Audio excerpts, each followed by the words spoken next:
Welcome, listeners, but take heed. We will say whatever we need to share our knowledge, thoughts, and joy, and even things that do annoy. So join us now, but be aware, we have a tendency to swear. We'll dial it back a little bit. But frankly, we don't give a shit. Welcome to Just Keep Rolling, a Harry Potter book movie compare and contrast podcast. I'm Ellen, and my co-host, who is looking exceptionally Slytherin today, is Keighty. You know, you wear one green shirt. I mean, I'm not complaining, but damn! Let's just keep rolling into the rolling rehash. Last week, we covered the second half of Chapter 7, the Ministry of Magic, and the somewhat corresponding film scenes. We continued our magical ministry tour, and our hero is still somehow confused by how magic works. Kingsley and Arthur played their roles of sassy coworkers who can't really stand each other perfectly, so as to throw off any suspicion about their bromance. News of political fuckery reaches Mr. Weasley conveniently just in time for him to be too late.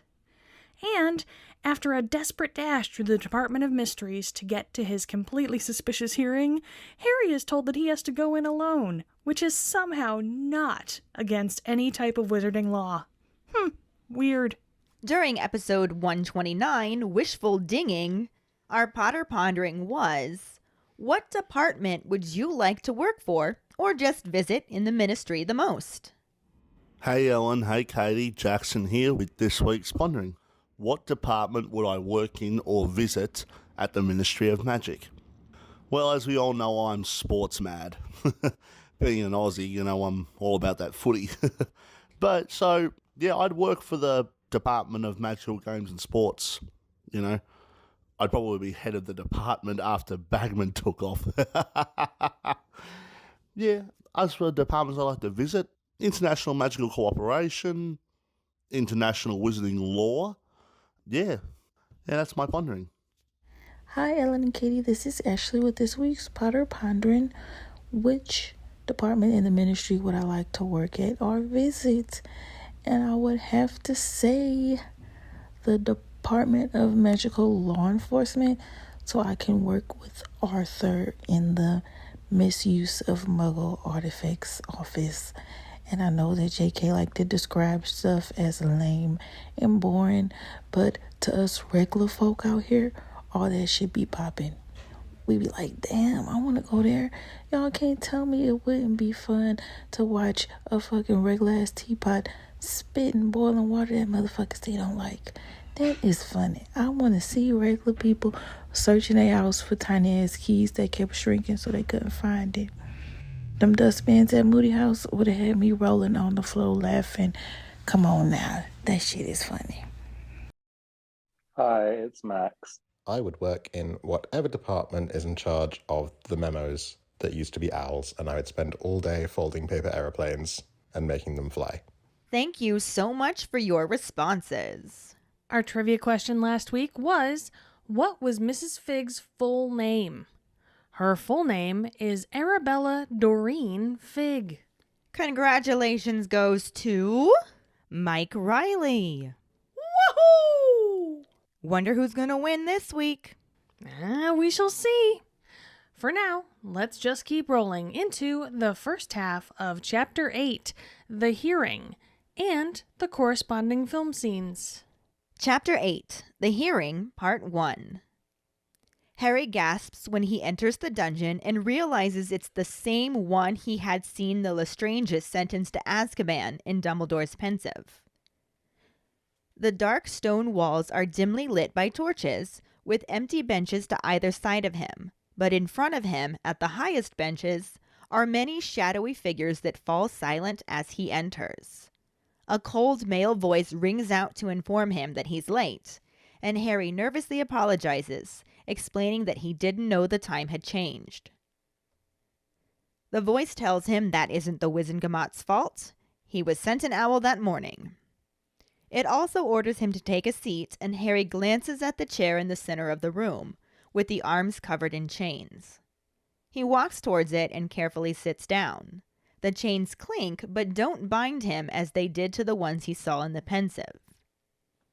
Feeling sick, he looks up and sees about 50 witches and wizards, dressed in plum-colored robes with an elaborate silver W on the side of the chest. Cornelius Fudge sits in the middle of the row, with a broad, square-jawed witch with short gray hair and a monocle to his left, and another witch that is on his right, sitting so far back her face is in the shadow. Fudge makes to start the hearing, now that the accused is finally present, and calls down the row to see if another member is ready, and Harry looks down at Ron's older brother, Percy, as he responds that he is and poses with a quill in hand over a piece of parchment.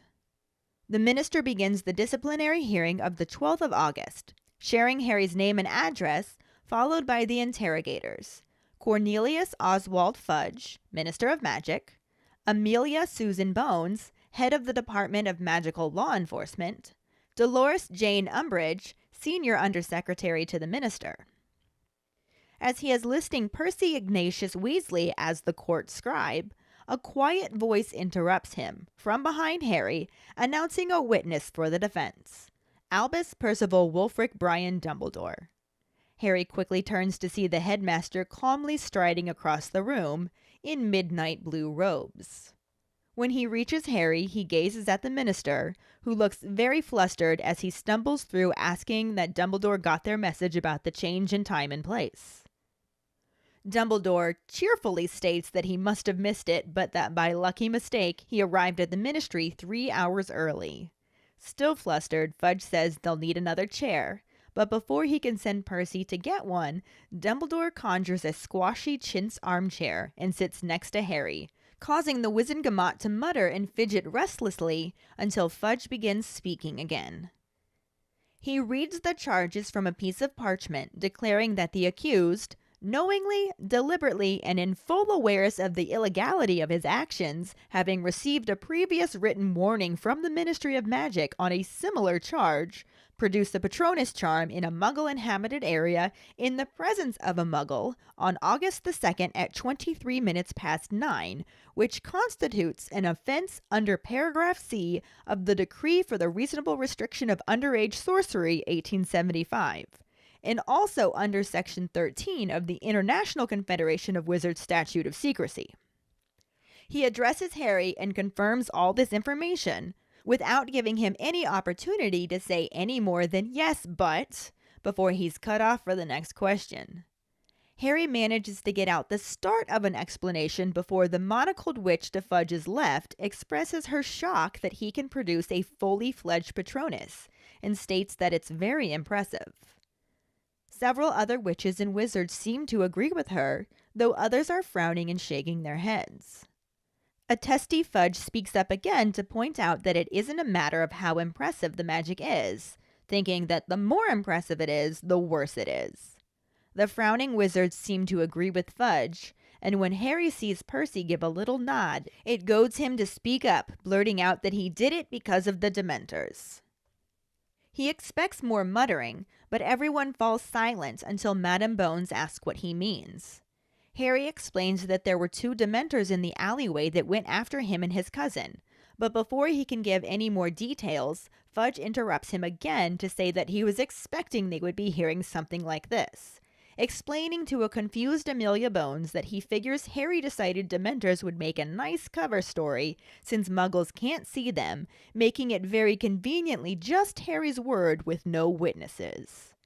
Harry again bursts out that he isn't lying and tries to tell them what happened, but the minister again cuts him off, insincerely apologizing to interrupt what he is sure is a well-rehearsed story. At this point, Dumbledore clears his throat and informs Fudge that they do, in fact, have a witness to the presence of Dementors in that alleyway, other than Dudley Dursley.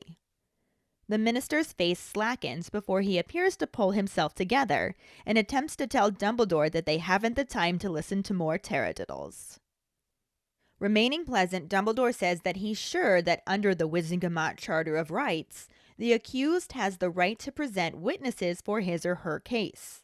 He addresses Madame Bones to confirm this, and she says that is perfectly true, giving Fudge no choice but to agree to hear from the witness. Dumbledore says that she's right outside the door, and Fudge sends Percy to fetch her. He returns a moment later with Mrs. Figg, still wearing her slippers, and Dumbledore stands to offer her his chair before conjuring another one for himself.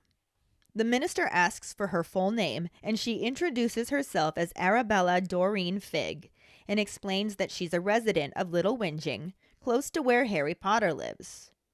Madam Bones tells her that they have no record of any other witch or wizard living in Little Whinging, and it has been closely monitored given past events.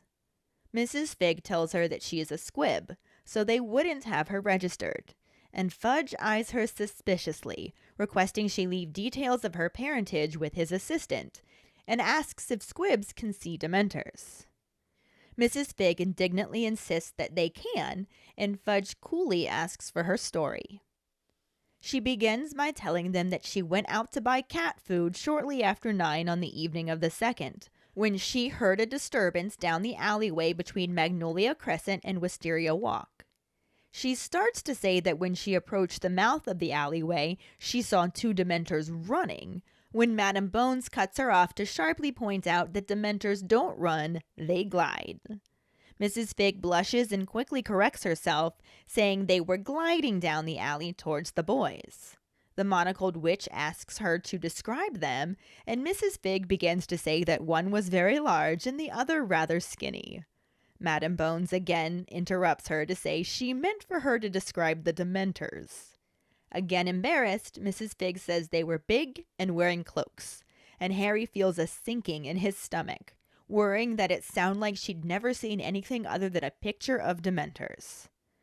Some of the members of the Wizengamot begin whispering and smirking when Madam Bones asks if Mrs. Figg has anything else to add besides big and wearing cloaks. And Mrs. Figg begins to describe how she could feel them, saying everything went cold on a very warm summer night, and she felt as though all happiness had gone from the world and remembered dreadful things. She trails off as her voice shakes, and Madam Bones's eyes widen as she asks what the Dementors did.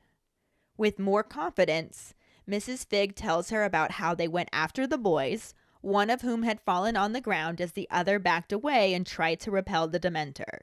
She explains that that one was Harry, and he tried twice and only produced silver vapor until the 3rd time when he made the Patronus and chased the Dementors away, lamely ending her story by stating that was what happened. Fudge aggressively asks her if that's what she saw, and she again says, that was what happened. The movie scene starts out focusing on Harry looking startled as a gavel sounds out and Fudge's voice declares the start of the disciplinary hearing. The camera cuts to the minister sitting atop his raised bench, surrounded by the entire Wizengamot as he continues listing information about Harry and those presiding over the hearing. The camera shifts back to Harry, who looks around, extremely uncomfortable, while Fudge's voice continues listing those involved. He is cut off by the loud announcement of the arrival of a witness for the defense, Albus Percival Wulfric Brian Dumbledore, as the headmaster himself strides into the chamber behind Harry and towards the bench. Harry smiles as Fudge stammers to Dumbledore about getting the message that they changed the time and the place of the hearing. Dumbledore says that he must have missed it, but arrived at the ministry 3 hours early by a happy mistake. Fudge initially stares at him in suspicious silence, but when the old wizard requests to know the charges, the minister declares Harry to be accused of knowingly and in full awareness of the illegality of his actions, producing a Patronus charm in the presence of a Muggle. He asks if Harry denies producing the Patronus, and when Harry says no, but attempts to explain himself, the minister interrupts to ask him if he is aware that he is not allowed to use magic outside of school while under the age of 17. Harry says yes, but again is not allowed to explain any further as the minister begins to address the witches and wizards of the Wizengamot. This time, Harry is the one who talks over the minister, informing that he only did it because of the Dementors.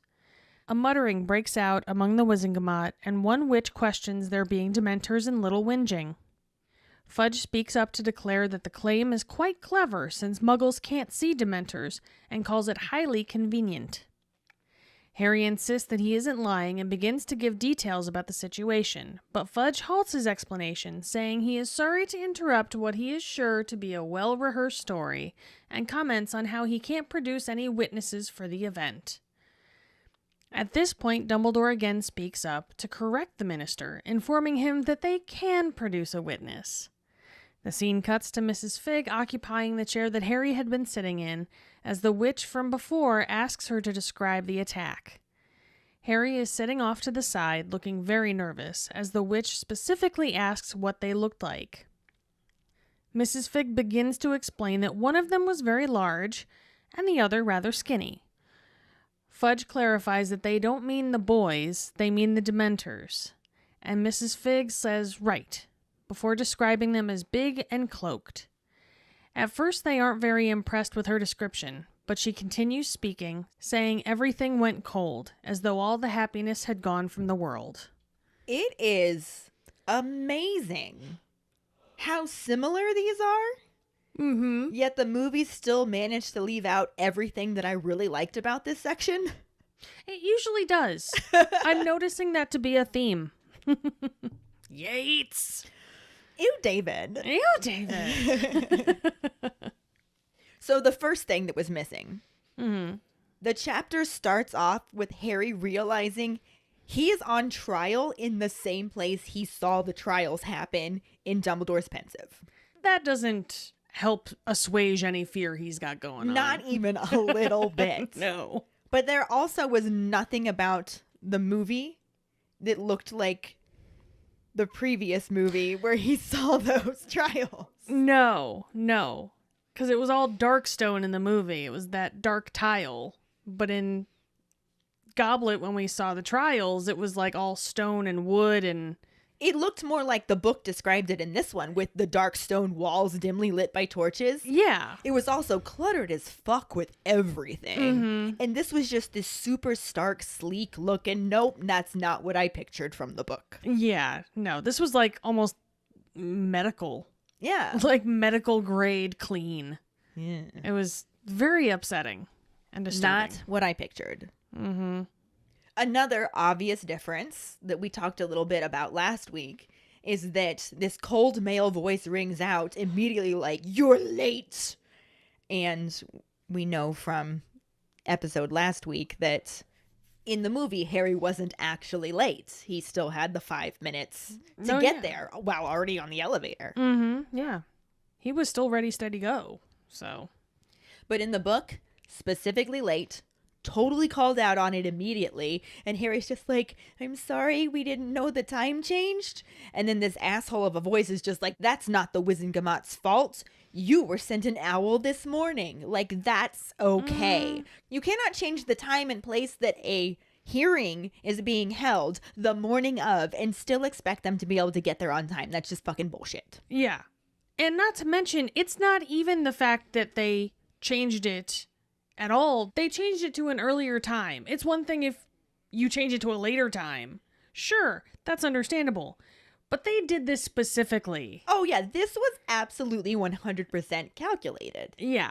There was no winning Yeah. in this case. Not even a little bit. There really wasn't. The voice then orders him to take a seat, and the only chair that Harry has the option to sit in is the same one that he saw all of the prisoners be led to by the Dementors in the Pensive, that has the chains that would then bind them the moment they sat in them. So I can imagine Harry is just absolutely thrilled to walk over and sit in this chair. Yeah, again, he's not feeling real good about his chances right now. No. Not only is he starting it off getting yelled at. This is all intimidating as fuck. Yeah. And it's messed up because he's by himself. The fact that they wouldn't even let an adult be with him. That's not okay. It's fully shitty. Ugh. But being Gryffindor, he's brave enough to walk to the chair and take a seat. Mm-hmm. The chains like clink menacingly, but they don't bind him, which probably makes him feel a little bit better. Yeah. I don't know if that's enough to help because he still feels sick, Right. but he may have actually puked if that happened. So Probably. And then, he couldn't move anywhere because he's tied Just to all the down thing, so his it would front. have just been right. Yeah. His freshly laundered clothes. Right. You would have had to hope for some projectile to get it on Fudge. I mean, it may have been bad enough for that. Yeah. Pea soup. Mm-hmm. But he looks up, and there's about 50 witches and wizards all sitting on these benches above him in a row after row, wearing plum-colored robes. And there's an elaborate silver W, which I imagine stands for Wizengamot, since they are the Wizengamot, What? on the left side, so it's over their heart. Sometimes you're so logical, it just makes me cry. However, did you work that out? I know, right? I'm so smart. Why am I not in Ravenclaw? Corny Fudge is in the very middle, like the judge's seat, I would imagine. Yeah. And he has this broad, square-jawed witch who has short gray hair and a monocle sitting to his left. That's badass. Right? I love this image of her. Right? And then on the other side of him is another witch, but she's sitting so far back you can't actually see her face at this point. But they make sure to mention that because this bitch gets to make an entrance, so to speak. Yeah. That's one way to put it, for sure. And Corny Fudge decides it's time to start the hearing now that the accused is finally here. And he says it just like that. The accused is finally present so we can get this hearing started. He's such a dick. Oh, I hate him. Fudge. Fudge. But he calls down the row to ask somebody if they're ready. And Harry's just like super shocked when he hears a familiar voice and looks down in the direction Fudge was speaking to see Ron's elder brother, Percy. Hey, I know that guy. Yeah, Percy, who completely ignores Harry in any way, shape, or form and just says he's ready and poses with his quill over a piece of parchment.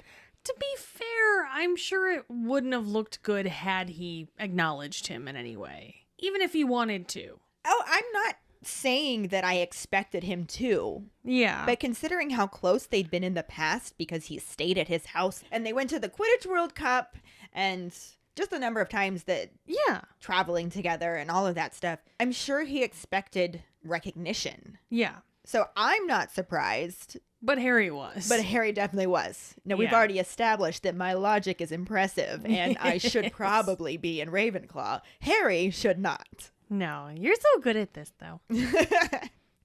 But anyway, Corny Fudge is just like, thus begins the disciplinary hearing of the 12th of August with Harry James Potter of number 4 Privet Drive. And then he also lists off the interrogators, Cornelius Oswald Fudge, Minister of Magic. Do you think he just loves saying that now? Oh, yeah, of course. Cornelius Oswald Fudge, Minister of Magic. Amelia Susan Bones, head of the Department of Magical Law Enforcement. And that's the witch that was supposed to be in charge of the hearing in her office. Which we also stated her name sounded familiar, and now it's extra familiar because we now know where Harry's classmate Susan Bones actually got her name. Right? From her auntie. Which we don't yet know it's her auntie, but we do learn that later. So. Yeah. But the name Susan Bones rings the bell, so yeah. Could be your mom, I guess, but... Theoretically. Yeah. And then he says, Dolores Jane Umbridge, Senior Undersecretary to the Minister. And we already know, to that name, we have some nickname ideas for her. But she's not going to get it until she really starts to show it. Yeah. You just wait for these. Yeah. They're a-coming. They're a-coming. Let's put it that way. They are a-coming. But in the movie, we see Harry sitting nervously facing an entire graduating class in their caps and gowns. Because that's what they fucking looked like. Not plum. No, not plum. Well, they were like burgundy. Not plum. It wasn't plum. You're right. Yeah, you're right. It wasn't plum. No silver W. Definitely no silver W. How do you know what they work for? Right? They must not have been the Wizengamot. They must not have been. They were the locals from the clown college down the road. At least they were graduating. Right? I have no idea where I'm going with this. But all the while, we're forced to listen to Corny Fudge droning on and on and on to let us know who's in the room And why?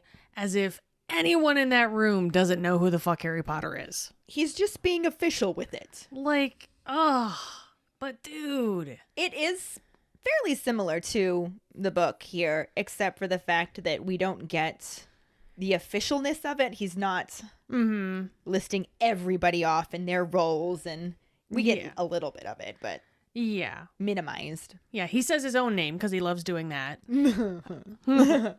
Cornelius Oswald Fudge, Minister of Magic. I'm so amazing. We get that, but yeah. That's about as far as we really get. Yeah. In the book, he gets all the way up to court scribe, and he names Percy Ignatius Weasley when he's interrupted by a voice that comes from behind Harry. Mm-hmm. And I do want to specify this. We've talked about this. It's a quiet voice that very quietly and calmly says, "Witness for the defense, Albus Percival Wulfric Brian Dumbledore." And Harry turns and sees the headmaster just serenely striding across the room wearing midnight blue robes. Calm as you please. "Did you put your name in the goblet of fire?" Witness for the defense! Albus Percival Wulfric Brian Dumbledore! Sup, Harry? You can't even say "sup, Harry." I know. We'll get to that too. Yeah. In the movie, Fudge continues on until he's interrupted by Dumbledore shouting from the back of the courtroom that he is, like we said, witness for the defense. It's even weirder too, because he does his full name, and he's like, "Albus Percival Wulfric Brian Dumbledore." I know. I kind of always liked that in a weird way, but he should have just been that calm the whole fucking time. I appreciated the fact that he drew attention to Brian being the weirdest name among all of those other names. That was my whole thing, is like, out of all of those names, Brian. But I also kind of like the idea of saying the rest of his name calmly and jumping weird on Brian. And like, just, I don't know. It's just, the whole thing was supposed to be calm. It specifically in the book says a quiet voice. But you want Albus Percival Wulfric Brian Yes. Dumbledore. Exactly.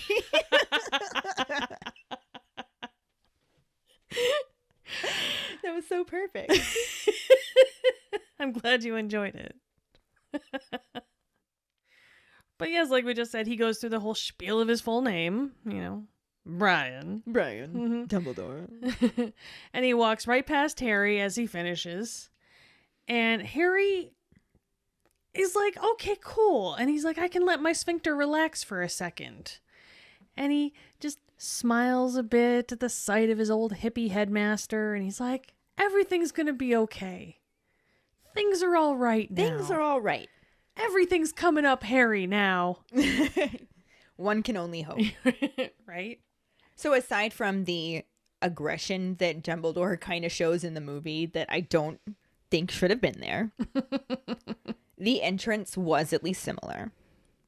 Because he just walks in, walks up next to Harry, gazes at Corny Fudge, who looks extremely fucking flustered. He's just like, "Oh shit. Yeah. You got the message about our change in time and place, huh? Did you? And Dumbledore's just like, "Oh, I must have missed it, but by lucky mistake, I got here 3 hours early, yo." All right. In the movie, now it's Fudge's turn to clench his butt as he... Which is kind of a ding. Kind of a ding, yeah. But he laughingly kind of guesses. Like, he's almost like, "Oh, you got our message then, did ya? Did you see our message about everything being changed just to fuck with you, And Dumbledore says he didn't, but luckily he doesn't trust any of these bitches, so he made sure to be here early because he figured they'd pull some petty bullshit like that. Which obviously is not what he actually said in the movie. No, I'm paraphrasing. I appreciate your paraphrasing because that's what he was thinking. Right? In both the book and the movie, that is absolutely what Dumbledore was thinking. Yeah. You can't tell me otherwise. You want to tell me otherwise? You're fucking wrong. The end. Aggressive. I like it. And in the book, Fudge also has his butt cheeks clenched. Mm-hmm. And he says, I guess we'll need another chair. You think? And he starts to send Percy to go get one, but Dumbledore's just like, nah, I got this. And he just conjures up a squashy chintz armchair, which I like to imagine is predominantly purple. Mm-hmm. Because that just feels very Dumbledore to me. Yeah. Especially since they described it as squashy. And the sleeping bags were squashy and purple that he conjured in Prisoner of Azkaban. So True. I think it was mostly purple. I think he does that. He's a purple guy. That's what he likes. But it's amazing because he just like conjures this chair right next to Harry in his chain chair. And just sits in it as the whole Wizengamot is just like, oh shit, what are we gonna do? And he just like puts his fingers together and just gazes up at Fudge like, please proceed. Like he's sitting by the fire, just having a nice evening in. Go on. Oh, please, do continue. And then as soon as Fudge starts talking again, everybody else gets quiet. And he reads from a piece of parchment declaring that the accused, knowingly, deliberately, and in full awareness of the illegality of his actions, having received a previous written warning from the Ministry of Magic on a similar charge. And you can't tell me that he did not spend hours writing this perfectly to make it sound as damning to Harry as possible. Oh, of course. Produce a Patronus charm in a Muggle-inhabited area in the presence of a Muggle on August the 2nd at 23 minutes past 9, which constitutes an offense under paragraph C of the Decree for the Reasonable Restriction of Underage Sorcery, 1875, and also under section 13 of the International Confederation of Wizards Statute of Secrecy. Well done. I'm telling you, he spent hours putting this together. Oh, yeah. To make Harry sound as bad as possible, especially throwing in the having previously received a written warning. Mm-hmm. I got your written warning right fucking here, guy. Right? Suck my written warning. Yeah, we did not get any of that detail in the movie. Mm-mm. It was sad. Fudge asks Harry if he wants to try and say he wasn't being naughty, and Harry replies no, but gets cut off before he can elaborate at all by Fudge asking if he knew that he isn't old enough to use big boy magic outside of school. But Harry's like, yeah, duh, it's kind of lesson number 1. Lesson number 2 is you do not talk about dueling club. And You just talked about dueling club. I mean, but then there's lesson 3, which is don't use a cat toy to tease Professor McGonagall because that kitty has claws. But she is the best pud ever. She is the best pud. This definitely mirrors how the book had it. Mm-hmm. It's not the same, but it gets that very same feeling because in the book we got Pony Fudge asking Harry a bunch of questions to confirm all that information, but not letting him say anything beyond the first word and cutting him off on the second. So Harry gets to say yes, but a lot. Mm-hmm. Like, are you Harry James Potter? Yes, but. Yeah. Do you live? Yes, but. Did you do magic that you shouldn't have done? Yes, but. And he finally starts to get out an explanation. He finally gets more than yes, but out. And it is now the monocled witch who interrupts him. Yeah. But it's actually kind of a compliment. Mm-hmm. She's like, wait, you produced a Patronus? Mm-hmm. Harry's like, yeah. She's like, a fully fledged Patronus? Like, it takes form? And he's like, yeah, it's a stag. It's always a stag. And she's like, you've produced a Patronus before? Motherfucker, I'm Harry Potter. He's just like, yeah, Lupin taught me in my 3rd year because the Dementors at school. And she's just like, impressive. That's very impressive. Mm-hmm. And there are other witches and wizards in the Wizengamot all like, yeah, that is really, you're in the 5th year and you fully fledged. Wow. What? And Fudge is over there like, fuck me, I'm losing control of this shit already. And he's just like, it doesn't matter how impressive the magic is. Actually, it does matter. The more impressive it is, the worse it is. I mean, but is it though, guy? Well, some of them agree with him. True. Because there's like witches and wizards now nodding their head along with them. And when Harry sees Percy give this sanctimonious little nod, he just loses his shit. And he's like, I did it because of the Dementors! Harry said calmly. No, we're not going to pretend he was being calm at this point. No, there's no calm. I mean, that would set me off too, though. Oh, yeah. Like, it's one thing for Percy to not even acknowledge. It's another thing to have him acknowledge a bad thing. Like, fuck you too, sir. Yeah, the movie definitely did give us that kind of feeling from the book, which is impressive because it's the movie. Right? It's not supposed to do that. What? I would argue that it is supposed to do that. So as soon as Harry says yes to Fudge's question. Yes, but. Yes. Fudge takes it to be an admission of guilt and addresses the rest of the Wizengamot as if it's obvious that they now need to sentence the little bastard to death. But now, Harry is the interrupting cow in this knock-knock joke as he speaks over the minister to inform everyone that he only did the magic so he wouldn't get demented. It's just really... Knock, knock. Who's there? Interrupting cow. Interrupting cow. Oh. Yeah, Harry is the interrupting cow now. Absolutely. How now, interrupting cow. Episode title. So, but this is also a ding. Even though it happens differently, because we don't have Percy goading him into it. He does just have to blurt out, I did it because of the Dementors. Yeah. It's still him getting frustrated by all the shit that they're going pulling. on. Yeah. All the shit that Fudge is pulling and just being like, no, dude. Dementors! Yeah. In the book, he expects that everybody's going to start muttering, but instead it just gets dead silent. I don't know whether that's a good thing or a bad thing at this moment. Yeah, I don't either. Because it seems like they're of two minds at this point. You clearly have the ones that agree with Fudge, and you clearly have the ones that are like, oh, but this is Harry Potter. Oh, Patronus as a fifth year. That's amazing. Yeah. So dead silence. And Madame Bones is like, what do you mean, Dementors? And Harry's just like, there were two Dementors in that alleyway. They went after me and my cousin, and the only thing that I could do. And then he gets cut off by Fudge again, who really wants to be the cow, apparently. Obviously. He's all about being the cow. He says, oh, Dementors, I was expecting something like this. And Amelia Bones just gets really confused. And he says like, oh, but don't you see? Harry decided that Dementors would make a nice cover story since Muggles can't see them. It's very convenient since it's just Harry's word with no witnesses. I also love that logic in that I hate that logic. It Side honestly note. doesn't make any sense. Like, why else would he need to produce a Patronus? Right. Like, does he think he's just showing off the Patronus charm to his cousin? Yeah. And also, why is it such a bad thing to do magic in front of a muggle who already knows magic exists? That's what I'm saying, man. Like, They are reaching for this. they are trying so hard to make this stick, and it's even more annoying than it usually is. Yeah, peak annoyance. It's just, I don't get it. I just don't, whatever. However, I will give it this much. It is very similar in the movie. Yeah. So there's that. Ding.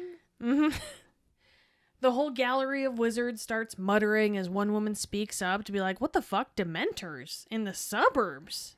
That's some fucked up shit. You know? But Fudge speaks up and he's like, oh, yeah. Yeah, you think you're so clever, don't you? Muggles can't see Dementors, so it's just your word against theirs. And you know what? I'm onto your shit, kid. Yeah, and honestly, the only real difference in this part is the fact that they had the wizards muttering instead of falling silent. Right? Yeah. Other than that, spot on. So Harry's about ready to flip his fucking chair. There's no chains on it. So No, that is, yep. theoretically, he could have flipped it. I'm sure if he tried flipping it in the book, he'd have been chained up pretty quick. Yeah. But he tries to explain further and give more details because Fudge is just being a giant chotch bag and basically calling Harry a fucking liar, liar, pants on fire who has no witnesses since he's a balls out liar. That is exactly what he said. Again, I'm paraphrasing. I heard it. Deleted scene. Yes, of course.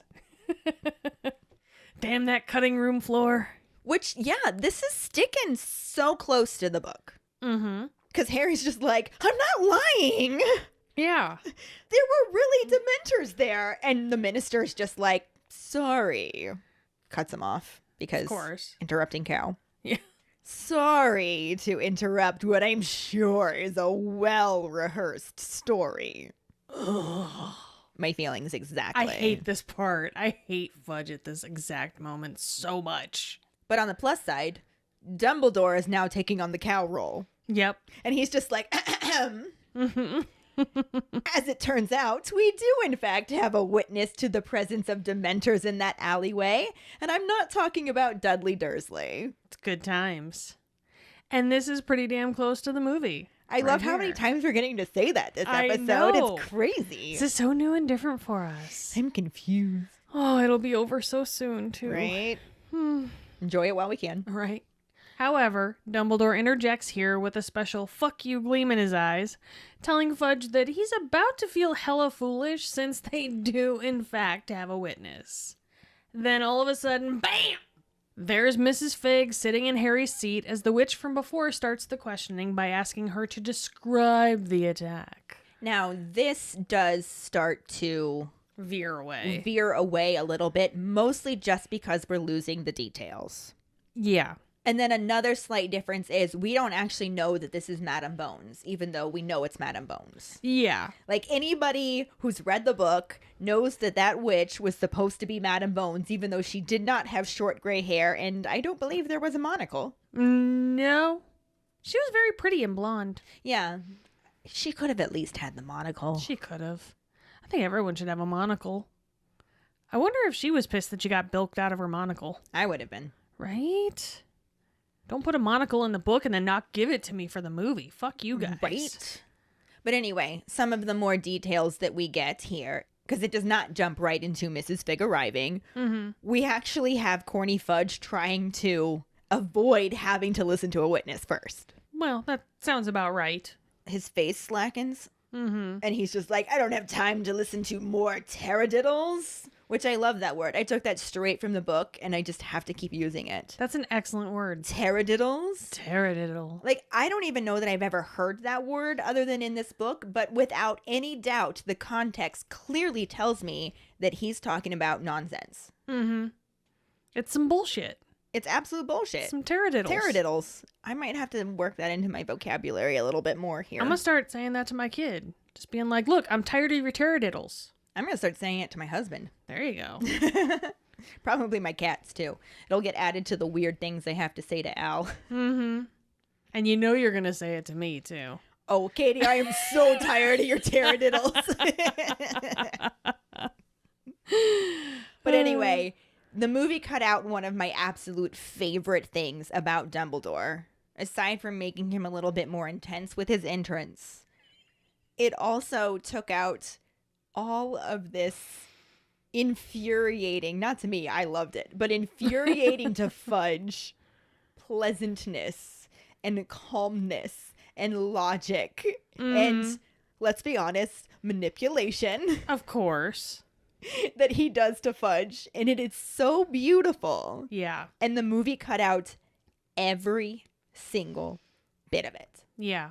Not a hint of this ended up in the movie. And honestly, I might cry.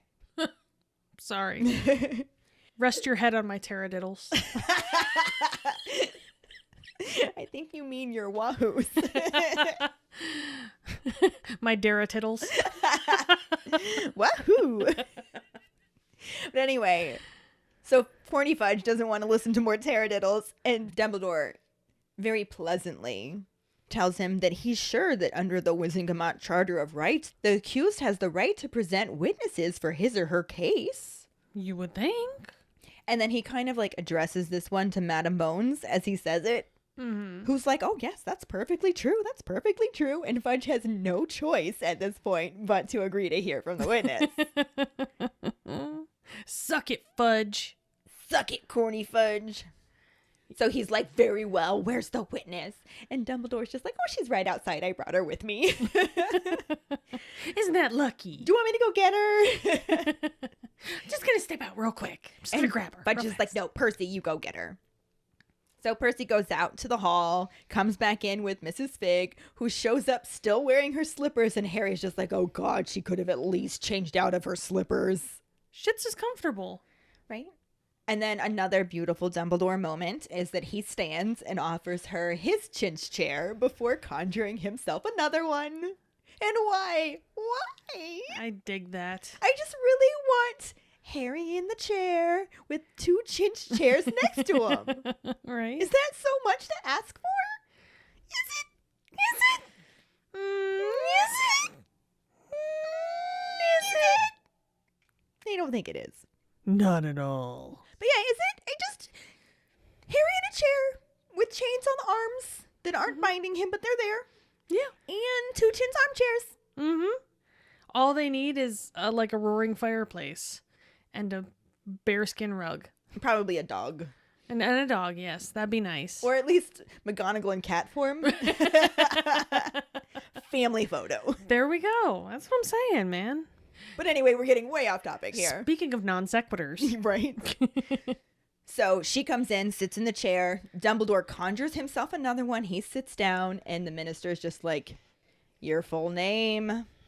And she introduces herself as Arabella Doreen Fig. Which was our trivia question. Sure was. Yay. She explains that she's a resident of Little Whinging and lives close to where Harry Potter lives. Now, if you're watching the movie, she's across the street. Right. We've only ever heard that she's a neighbor in the book. Mm-hmm. I don't know where exactly that puts her in relation to the house, but she's a neighbor. You figure within walking distance. Right.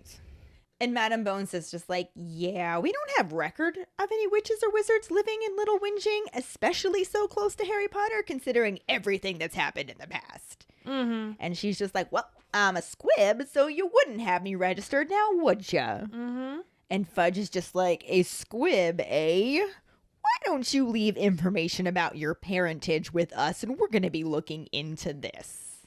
Or I could leave my foot in your ass, Fudge.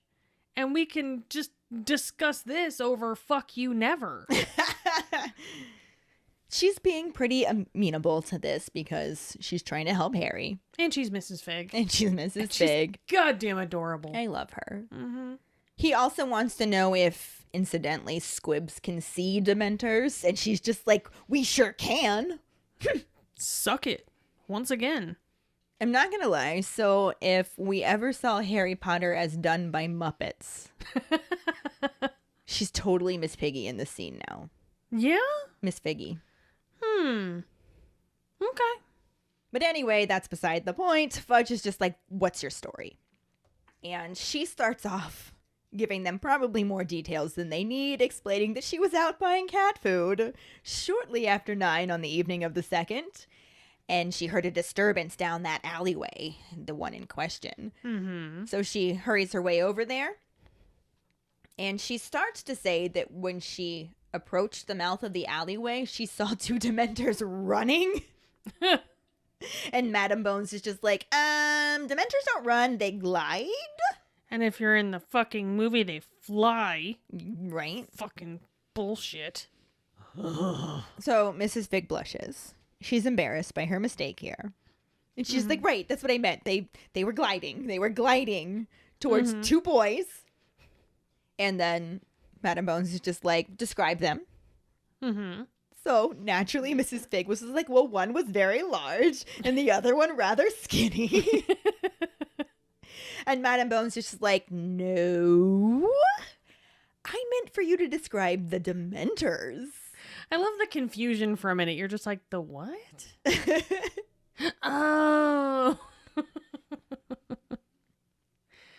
This is about the only thing that we got of Mrs. Fig in the movie, really. Yeah. Which is sad, but it was still adorable. It was still adorable. Mm-hmm. The movie cuts out most of Mrs. Fig's description and just starts with Harry's butt back to being clenched as he listens to the female witch get more specific with her questions, asking what they looked like. Which is a ding. Ding indeed. Mrs. Fig is like, well, one was underfed and one was overfed. And Fudge laughs as he clarifies that the question was referring to the Dementors, not the boys. And Mrs. Fig is just like, oh, shit, yeah, them. So, ding. Yeah. We got a ding. The yeah. only real difference in this part, aside from, like you said, the rest of her description was left out, is the fact that they had Fudge clarify the question, not Madam Bones. Mm-hmm. And I hate the way he, like, laughs at her about it. Like, he's like, not the boys, the Dementors. Eat multiple bags of dicks, sir. Ugh. Go spelunking in Hagrid's mother's vagina. Ooh, callback. Right? I missed that one. But in the book, this correction embarrasses her again. Mm-hmm. And so she's just like, oh, well, they were big and wearing cloaks. And Harry's just like, fuck me. She's never seen anything but a picture of Dementors. And even you got some of the members of the Wizengamot, like, laughing at her. Yeah. Whispering to one another, kind of smirking. Yeah. But Madam Bones is just like, anything else you want to add besides big and wearing cloaks? Mm-hmm. And Mrs. Fig's just like, well, I could feel them. Everything went cold, and this was a very warm summer night. Mm-hmm. And she says that she felt as though all the happiness had gone from the world and remembered dreadful things. Mm-hmm. She doesn't quite come across as embarrassed in the film, but this does stay pretty close. She just says, right, before describing them as big and cloaked. But more than that, they made everything go cold as fuck, and all the happiness was just sucked right out of the world. And this makes some of the crowd look around a bit like, oh shit, she's got something. She's right. She must not be lying. Who'd have thunk? What? And this is where we're going to cut off the movie section, because why not? Why not? It's also basically where the book section is going to end as well, since we're dividing this in half. Mm-hmm. But there's a touch more detail again, because after Mrs. Fig starts talking about remembering dreadful things, her voice actually shakes and she just sort of trails off. Mm-hmm. Like she can't even describe anymore. Like it's affecting her. And Madam Bones' eyes widen and getting that, oh shit. Yeah, that's correct. That's exactly right. But she actually asks a follow-up question, wanting to know what the Dementors did. And this gives Mrs. Fig more confidence because now she can tell that she believes her. Mm-hmm. So she starts describing how they went after the boys, and one of them fell on the ground, and the other one, which was Harry, he had backed away and was trying to repel them with a Patronus charm, but the first 2 times he tried, he could only produce a silver vapor. But then on the 3rd time, he actually made the Patronus appear and had it chase the one away, and then he goaded it to go chase away the other one that was going after his cousin. Mm-hmm. And, like, this part was very confident, and she's just like, and that's what happened. I wish we would have had that in the movie. I know, right? I wish we would have. But then we also got Fudge just being really aggressive with her, like, oh, is that what you saw? And she's like, that was what happened. Motherfucker. And I like to believe that she said it lamely the first time. That was what happened. And then the second time she was like, that was what happened. Bitch. Right? Always got to add bitch to the end of Right. it. Always. It makes every sentence 28% better. No matter what sentence it is. It just does. 28%. Huh? 28. I've done the math. Trust me. I will trust you. I'm not super good at math, but on this one I really tried, so I think I got it spot on. But since we are at the end of the book and movie section for this episode, and we actually have some new actors to talk about, we'll just keep rolling into our new and returning actor section. First, we can talk about Robert Hardy as Corny Fudge. This motherfucker, I love that I hate him. Right? Do you know what I mean? It is the sign of a good-ass actor. Mm-hmm. An ass actor? That's a different kind of actor. Yes. But really, though, he is the epitome of Fudge. And we say that every single time he has a scene. He is just so deplorable in this scene that I'm genuinely pissed that we didn't get more of the shit that he tries to pull. Yeah. And he's done it perfectly with each movie that he's needed to be. Like, Nailed it. Hard. Because he was just perfect. It was great. Perfect corny Fudge. I don't even have complaints. Maybe still the fact that he wasn't in a green bowler hat. However, in the book, they specifically say he wasn't wearing the green bowler hat in this scene. So there was that. Can't even really complain about that. Yeah. It was just great.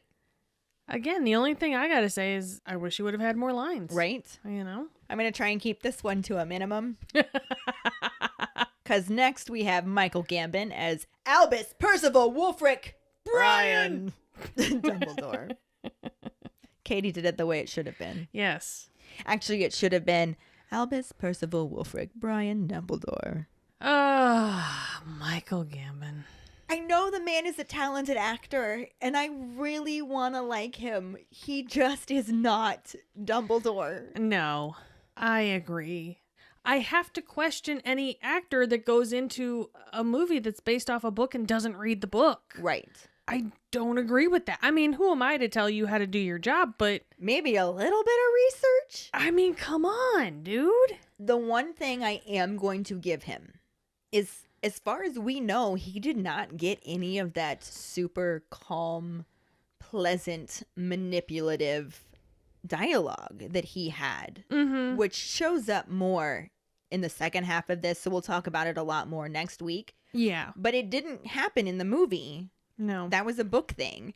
And I think maybe if Dumbledore had been written better in the scripts, he could have gotten a better grasp on the character. However, he would have had a better grasp on the character if he had just read the goddamn book. I don't think there's anything else to say to that. I'm pretty sure that's it. Yeah. Yeah. Just plain and simple. Sums it up for me, I'll tell you what. So next we had Sean Thomas as Amelia Bones. Even though we didn't technically know she was Amelia Bones, we knew she was Amelia Bones. And she's credited as Amelia Bones. So And yeah, she's credited as Amelia Bones. So technically it works. Yeah. But I mean, I kind of loved her. I did really like her, even though she wasn't what I pictured from the book. She came across as the fair and authoritative, strong woman that I expected in that role. It worked. I just kind of dug her, you know, like where she's going, Dementors, a little whinging. Right. She did have a great voice. Honestly, the biggest thing that bugged me about that wasn't even her fault. She was just sort of randomly sprinkled into the Wizengamot, and I don't understand why she didn't have the place right at Fudge's left side. Yeah, where she should have been. Yeah. But Whatevs. Not her fault. yeah, we could make this up. We could be like, Fudge didn't want her next to him because she'd have been like the same height as him because she's super tall already, and Fudge is a short little fuck. And so Fudge moved her. Could be, but that's also why he should have been wearing the lime green bowler hat, because it would make him taller. That's true. And lime green, distraction.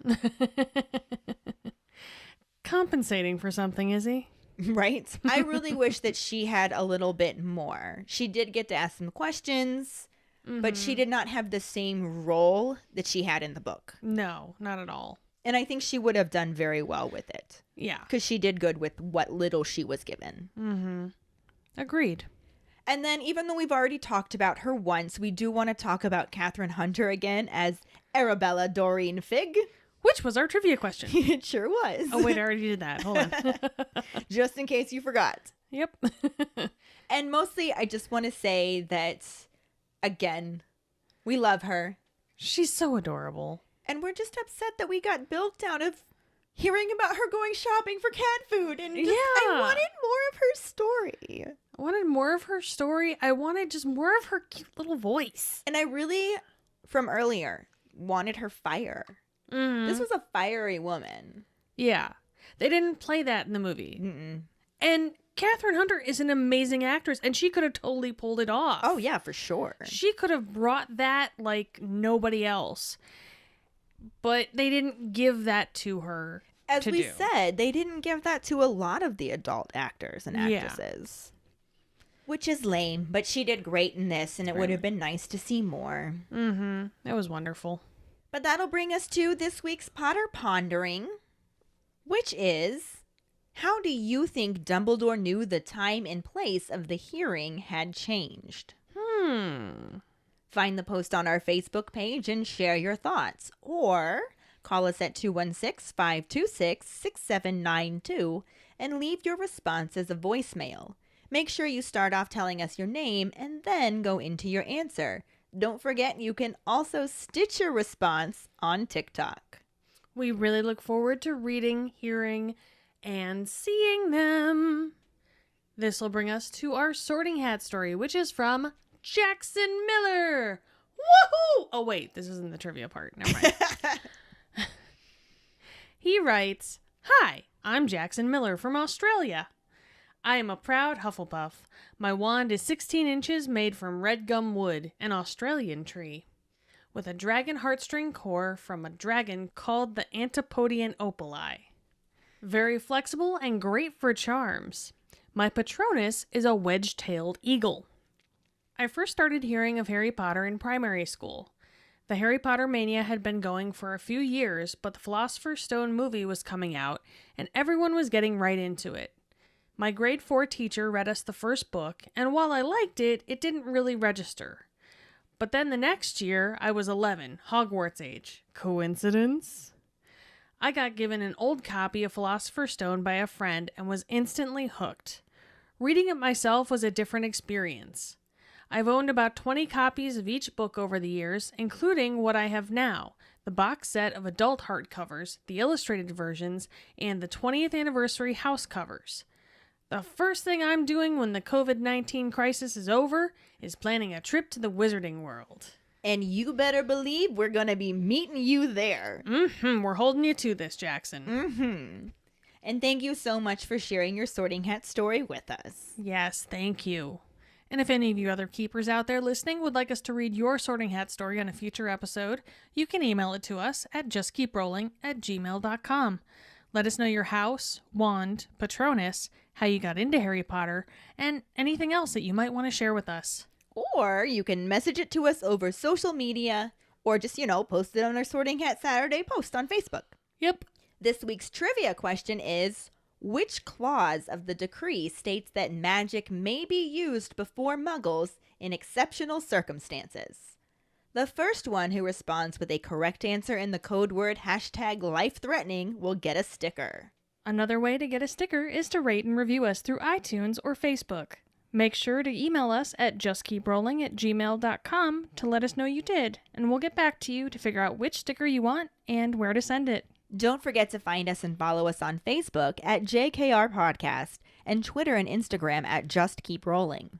Following us on Podbean at justkeeprolling.podbean.com will get you the episode as early as possible and give you a leg up in answering the trivia question. Make sure to check out our website at justkeeprolling.com, and don't forget to subscribe to our YouTube channel. If you would like to help us continue creating more content, you can support us as a patron and get extra perks on patreon.com/justkeeprolling. As always, any support you can give is greatly appreciated. And join us next week when we talk about the second half of Chapter 8, the hearing, and the corresponding film scenes. Thanks for listening. We hope you hear us again. I'm Katie. I'm Ellen. Until the next time, Just keep rolling.